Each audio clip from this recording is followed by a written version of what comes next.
The next section of the lease is Section 5.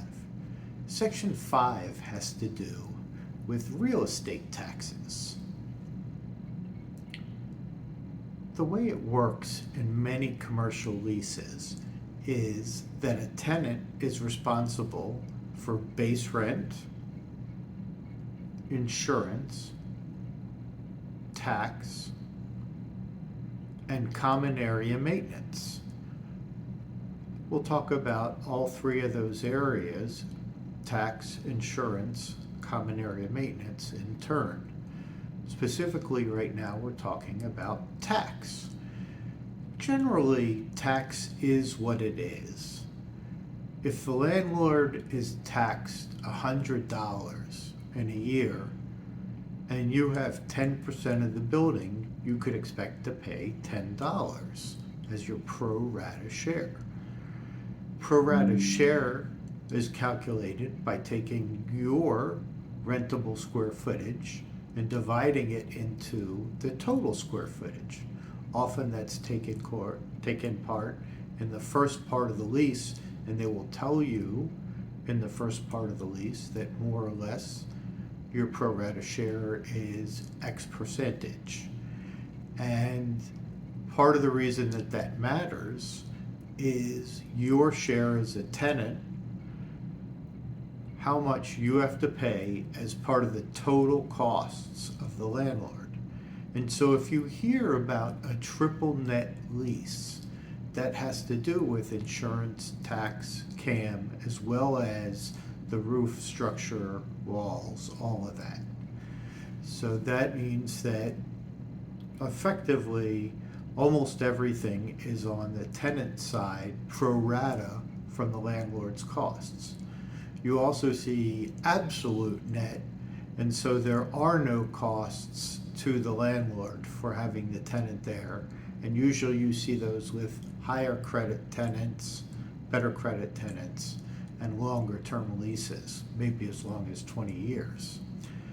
So tax is what it is, and often as a tenant, you can go and look and see where you're going to have your tenancy and look and see what the tax rates are per thousand wherever it is that you're going to be there.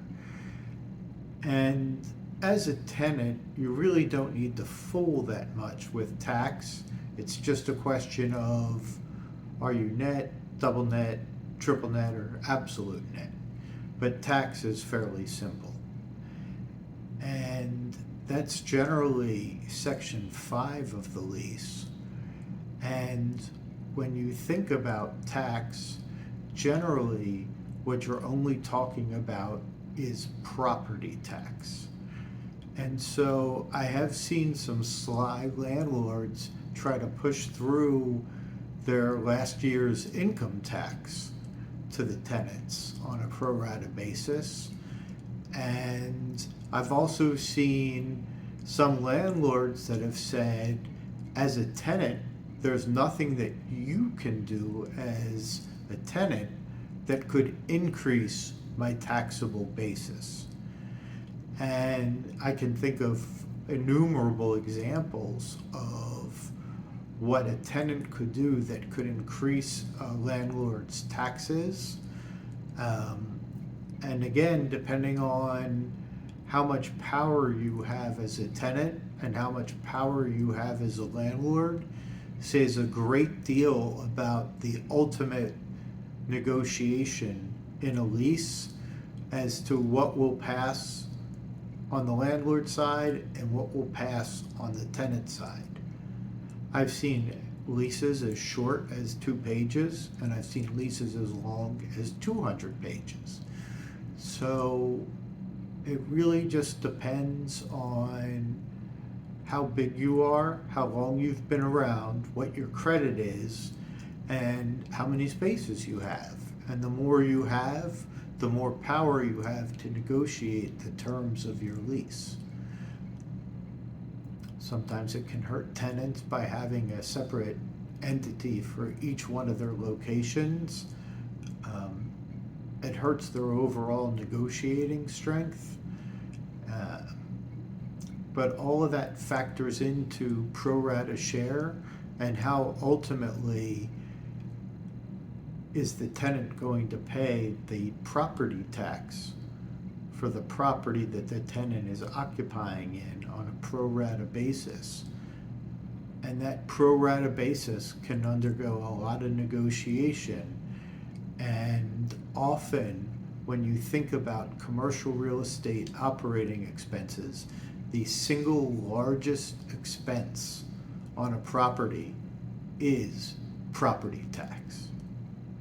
So when you think about the simple calculation of pro rata of property tax, think about the fact that for a landlord, it is the single largest expense. And if there's vacancy in the landlord, that the landlord has to pick up a larger share of the tax for the landlord. So taxes are simple and not so simple.